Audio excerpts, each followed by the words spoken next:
Hello everybody, it's Warren here with another bit of Total War Warhammer 2 Quick Match gameplay. This time around we are on the Lost Crater playing as the Lizardmen against the Forces of the Tomb Kings. And for this match, rather than going to say a monster heavy build or a cav heavy build, I wanted to try something a little bit different and roll with some Ripperdactyls. Because I figured, one of the biggest problems in this matchup is units like Bone Giants as well as the Ushapti Great Bows. And I figured one of the things that could counter those effectively, or I might give me a sort of a good opportunity to compromise that backline without having to worry about Tomb Guard Halberds, Skeleton Spears, enemy heavy monsters like Necrosphinxes, would be to bring Ripperdactyls. So that's what we're attempting here today, to make the Ripperdactyls work. Ripperdactyls also give you some counter to Tomb King Cavalry, because one of the important thing to keep in mind is that Tomb King Light Cav is really slow. Their Skeleton Horse Archers only have 78 speed, their Chariots only have 78 speed, so you can catch them pretty easily and shut them down that way, and that's definitely something we're going to be trying. In fact, the Horseman Archers only have 76 speed, so they're really slow, and we're hopefully going to have some counter to them with those Ripperdactyls. Now for my lord, I'm rolling with the most competitive pick, Mazdamundi. He's just honestly probably the best lord the Lizardmen have to offer. He's nuts.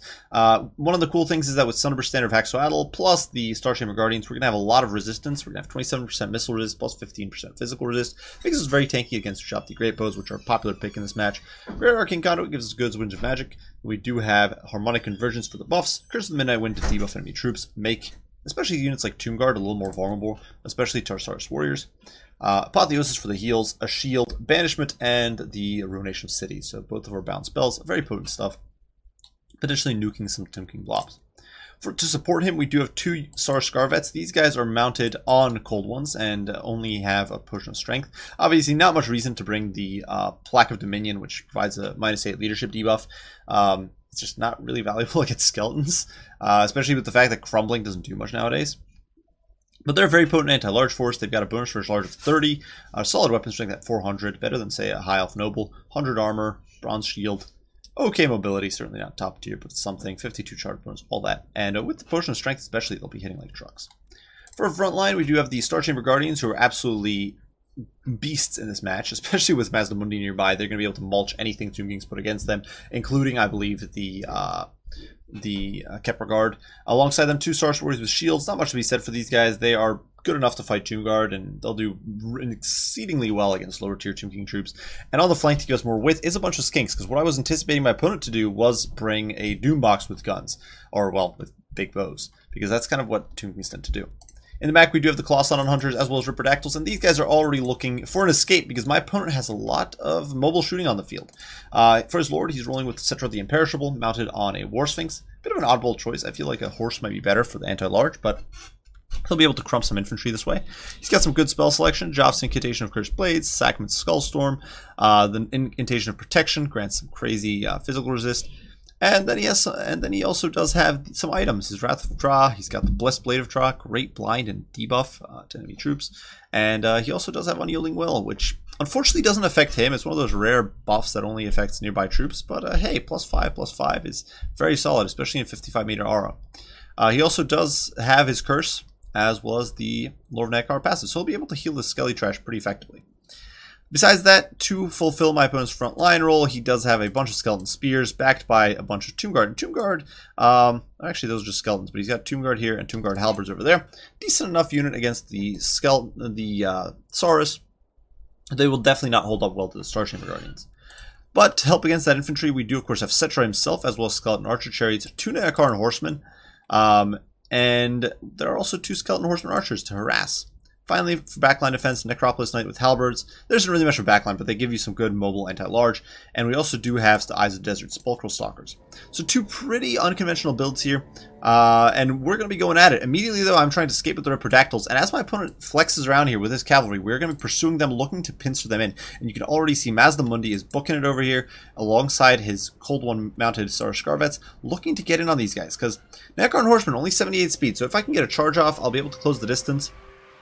You can hear the screeches of the angry Ripperdactyls there, but if we can get on top of them, that'll be a huge win if we can delete these horsemen quickly. Now, seeing my opponent is pushing up on this flank, and I saw the Tomb Guard, etc., I'm actually going to start pivoting my infantry and avoiding giving this fight, because what I want to do here is I want to get Mazdamundi and the Rippers on top of these guys. You can see the Rippers getting in on the Skeleton Horse Chariots. and they're tearing them to shreds. Ripperdactyls just do so much damage. They've got, of course, the Colossal Hunters have bonus for large. We actually don't even use the Bloattoad here, but they do a lot of damage. These poor Skelly Archers are not having a good time of it, and they're being forced to flee. Over here in the meantime, Mazdamundi as well as the Star Scarvets are going to get hit by a Shield of the Old Ones as they start sliding out with these Necropolis Knights with halberds, and they're not going to have a good time of it. You can see the Ripperdactyls are going to take off after giving up on chasing these chariots. They actually didn't lose a model, so good stuff for my opponent. But my infantry is now kind of getting engaged in a haggard situation. And so what I'm trying to do is reform ranks, blob up, and defend myself from all sides. The Nekarn Warriors trying to dive in on Saurus, but Saurus hit back hard. They're going to be able to hold up at least for a bit. Definitely not where Nekarn want to be. Over here, though, you can see Rampage does go down. The Colossal Hunters proccing their Toad Rage, which of course makes them a Rampage, and they are tearing these Necropolis Knights to shreds. Just look at those stats, 160 weapon strength, and most of that is AP. So they're deleting these Necropolis Knights with halberds, and this is a bit of a misplay here. My opponent keeps his Eyes of the Desert out of the fight to shoot, and they really need to be in here, and because they're not in here, the halberds get destroyed. Curse of the Midnight Wind is debuffing them, and by and large, we haven't taken too many losses. I do try to use a Ruination Cities on these horsemen. It does very little. We've killed a few models.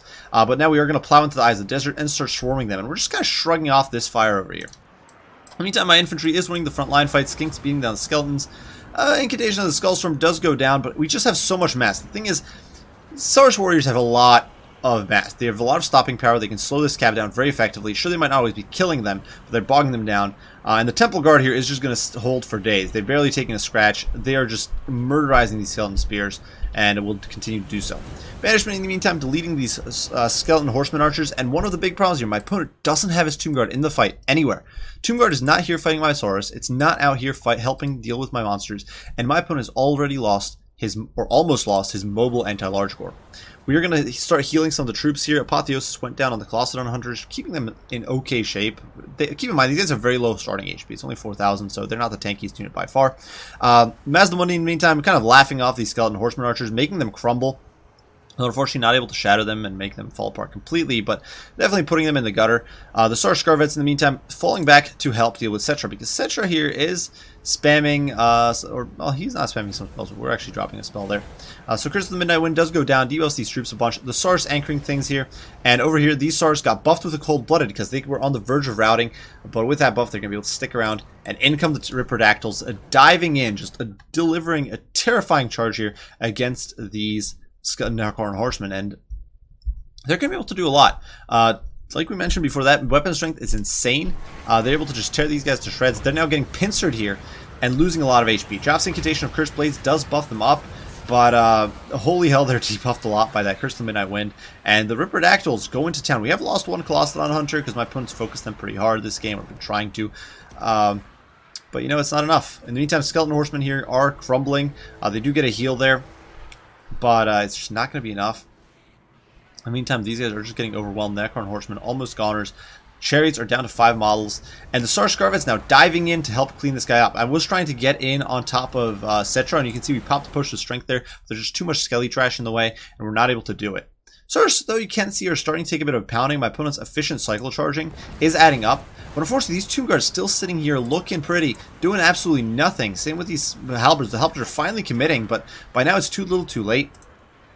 The Skinks here are going to pursue these Skeleton Horsemen, and obviously they can't catch them, but they'll just zone them away, and that's all that matters. And in the meantime, the Nekarn are practically gone. The Star Chamber Guardians here up to 104 kills, murdering these Skeleton Spears, almost done with all these blobs.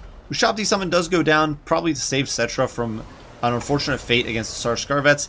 So rather than try to sort of force path the Cetra, we're actually just going to turn and fight. We're going to kill these Ushabti, get them off the field, get rid of them so I don't have to deal with this crap, and then deal with Cetra later. Because at this point, I'm pretty confident balance of power is in my favor. A Wrath of Tra does go down, disrupts my Pterodons or Ripperdactyls a little bit. Colossodon Hunters down to 7 models still, but, you know, it's okay. These archers getting zoned away by Skinks. You can see the Skinks just pursuing them off the field there. Cetra against Mazdamundi here. This is a bit of a desperate last-ditch play, but obviously the Blessed Blade, if he hits, will do some damage, but he's not hitting right now. Instead, he's hitting the Saurus. We're getting our Shield of the Old Ones. We've debuffed him with Curse of the Midnight Wind. At this point, he's surrounded. He's getting pounded from all sides. It's not going to be long for this world. He's just not hitting enough. You can see what I believe is a banishment coming in from myself. hit some of my own Ripperdactyls, but we don't care too much. We're going to melt some of these spears, some of these Tomb Guard halberds. Granted, the Ripperdactyls are going to take some significant damage. These guys down to 7 models now. The Clostodon Hunter is definitely pretty badly mauled. Their HP is starting to run low. These guys almost hit their heal cap, and that's just from Apotheosis spam. The Stars do rout because they're just too low on HP at this point. But the Horsemen have run out of ammo. They're zoned out all the way to the edge. The Skink Horde has done its duty there. Stars rallying here, and you can see in the pits, the Temple Guard still going at it. 150 kills. They're exhausted, but they will keep fighting for the people there.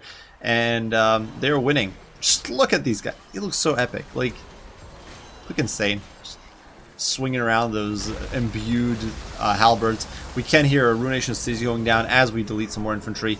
At this point, Cetra is fighting to the bitter end, but he's not going to rule here. He's dead.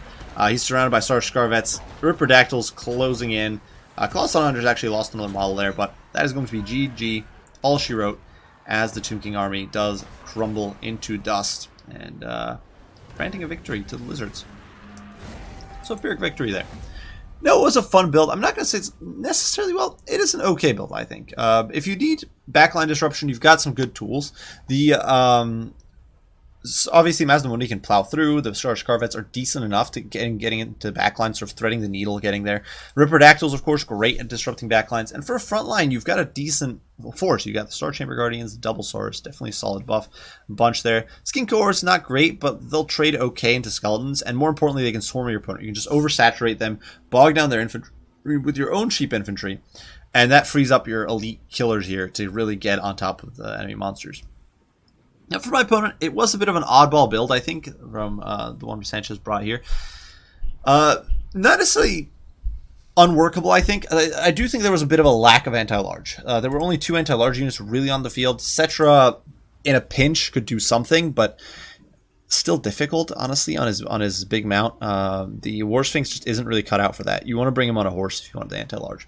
So I think really what my opponent should have done here probably is perhaps ditch like the Skeleton Horseman Archers and get in a Tomb Prince on a horse with that halberd. Get a little bit more anti-large. This rest of it, I think, mostly just getting down to misplay. And actually, another thing I'll mention is, so my opponent went for a lot of width here, but if you're going for just an infantry build, and you're not looking to outshoot your opponent, you don't need that much width, like a lot of cheap chaff on your flanks, because ultimately, this stuff, it's going to lose all the fights, essentially. And it's not like you don't necessarily, the width just isn't that significant. Like you just need enough to prevent flanking, and that's basically it. So I feel like this might be a bit too much skelly trash. I definitely think you could have narrowed it down, especially with how much flank support my opponent had. But really the main problem there, I think, was that when I blobbed up, I brought my death ball, and this is like 1,500, 1,200, 2,700. Both of these Scarvets together, that's like another 1,200 apiece. So keep in mind, we're talking like 5,000 gold worth of troops, plus Mazdamundi in there. So that's probably like 7,500, probably close to 2/3 of my army's value. And I threw it at this very limited selection of units. I crushed the Necropolis Knights, Halberds, the Sepulchral Stalkers. And in that situation, my opponent needed to really either run away and not give me that fight, just run away towards his infantry with Necropolis Knights, the Eyes of the Desert, or he needed to commit to that fight, and he didn't. He trickled in, 1 unit at a time, and it hurt him bad. The Tomb Guard with halberds, if they'd been in there, if Cetra was in there, spamming buffs, if some Skeleton Spears were in there, then this could have become a much more brutal fight, because of course Ripperdactyls suck against spears. The Archers could have been whittling down the Ripperdactyls because they would have been so bogged down. And then, of course, all these elite units wouldn't have been getting distracted or overwhelmed by sheer weight of numbers. And instead, that didn't really work. And so you ended up with this Cetra and the Necron Horsemen. Sure, they were doing some damage. The Necron Horsemen could have also been helping overwhelm those Ripperdactyls. But what you ended up with was all these guys, essentially, the Archers doing nothing, the Chariots doing very little, the Necron Horsemen sort of loitering and harassing some Saurus, which just didn't, it wasn't a win condition. It wasn't like that critical for me to keep him alive. And Cetra was kind of dancing around the Star Chamber Guardians, but he really needed to be in the fight, helping out, and it just didn't happen. But regardless, well played to my opponent here. I do hope you guys enjoyed the video. Hope you find it fun and entertaining. If you did, be sure to leave a like, subscribe, and share. If you have any comments, critique, questions, don't hesitate to put them down below, and I will respond as soon as I can. I do thank you all for watching, and I will see you all in the next one. Bye for now.